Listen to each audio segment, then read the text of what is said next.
108 विद्यासागर जी महामुनि राज की जय हो। नवाचार्य 180 समय सागर जी महामुनि राज की जय हो। मुनिवर श्री अजित सागर जी महामुनि राज की जय हो। 3 कम 9 करोड़ मुनि राजों की जय हो। परम पूज्य मुनि निराग सागर जी महाराज की, समस्त मुनि आचार्य संघ की। अभी कल तक जिस मंच में बैठते थे आज मंच बदल गया और मंच बदल गया, कॉलोनी बदल गई, लेकिन लोग वही के वही हैं और थोड़ा हमारा परिवार बढ़ गया। आरिका भी साथ में आ गई, बड़ा पूरा परिवार हो गया थोड़ा। तो अब याद रखो कि बुंदेलखंड की आज याद आ गई हमें कि बुंदेलखंड में ऐसे ही होता कि सकुशल आपका माल दूसरी जगह पार्सल कर दिया। हाँ, और हमने एक कहानी सुनाई थी, आपको याद होगा शाम की क्लास में एक बार, कि 5 चावल वाली कहानी सुनाई थी ना, 4 बहुओं वाली कहानी। सबसे अच्छी बहू कौन सी मानी जाती? जो कि अपने गुरु के दिए हुए व्रत नियमों को कई गुना बड़ा करके वापस लौटाए, वो सबसे अच्छी बहू मानी जाती। और सबसे नीची वाली बहू कौन सी रहती?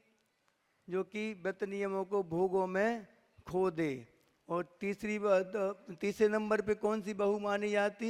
हमने कहानी सुनाई थी, आपको शॉर्ट में बता दें कि एक ससुर जी थे, जिम्मेदार व्यक्ति थे, बहुत बड़े सरपंच थे वो, कई सभाओं के सरपंच।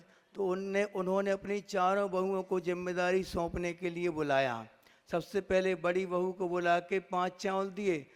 बड़ी बहू ने क्या किया? चावल को प्रसाद समझ के और खा गई, प्रसाद समझ के वो खा गई। तो दूसरी बहू ने क्या किया? उसने वो 5 चावल कचड़े के ढेर में फेंक दिए कि दोबारा दे देंगे जब मांगेंगे तो। फिर तीसरी बहू ने क्या किया? उन चावलों के लिए बिल्कुल सुरक्षित तिजोरी में लॉकर में रख दिया। अब चौथी जो बहू थी बहुत समझदार थी, उसने उन चावलों की क्यारी बनाई और उन क्यारी में उन चावलों को बो दिया।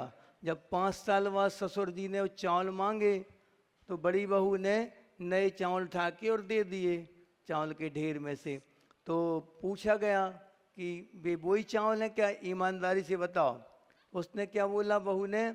नहीं, वो चावल नहीं है, वो तो हम खा गए थे। तो उसको कौन सा विभाग सौंपा गया? खाद्य विभाग, यानी रसोई का विभाग उसको सौंपा गया। फिर दूसरी बहू ने कचरे के ढेरे फेंक दिए थे, तो उसको कौन सा विभाग दिया गया? साफ सफाई वाला विभाग। गाड़ी वाला आया, घर से कचरा निकाल। तो अब तीसरी बहू को कौन सा विभाग सौंपा गया?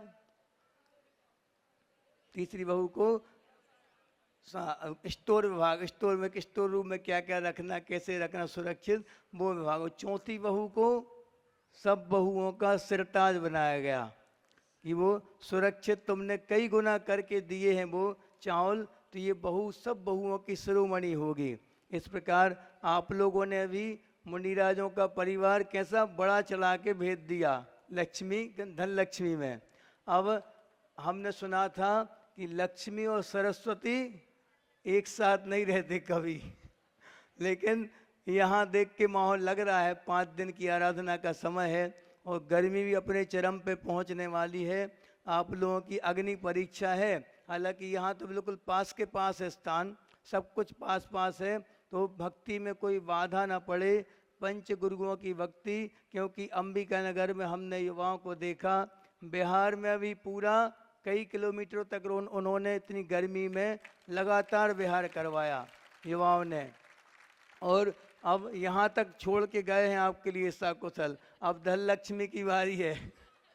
हाँ, युवाओं को अपना पूरा कर्तव्य करना होगा, विधान को अपनी सफलताओं पर पहुँचाना होगा। क्योंकि मुनिराज पे तो हमें कोई शक है नहीं, महाराज जी मेहनत में कभी पीछे नहीं रहते। जितनी भीषण गर्मी बढ़ती जाएगी, महाराज जी के और कर्मठता और ज़्यादा बढ़ती जाएगी।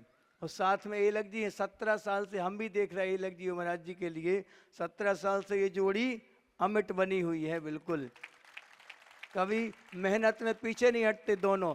आपके पास मौका है, इस महाराज जी के अनुष्ठान में आप जितना सहयोग कर सकें करें, क्योंकि वो तो मानेंगे नहीं, वो तो हमें भी ले जाएंगे साथ में, मेहनत करवाएंगे और स्वयं तो मानेंगे कभी नहीं। वो परोपकार तो उनकी एक एक रग रग में बिल्कुल लहू बन के दौड़ रहा है। इसलिए अपन लोग जितना सहयोग हो सके महाराज जी का करें इस अनुष्ठान में। पंच परमेष्टि की आराधना में बोलो संत शिरोमणि आचार्य भगवंत श्री 108 विद्यासागर जी महामुनि राज की, मुनि श्री अजित सागर जी महाराज की।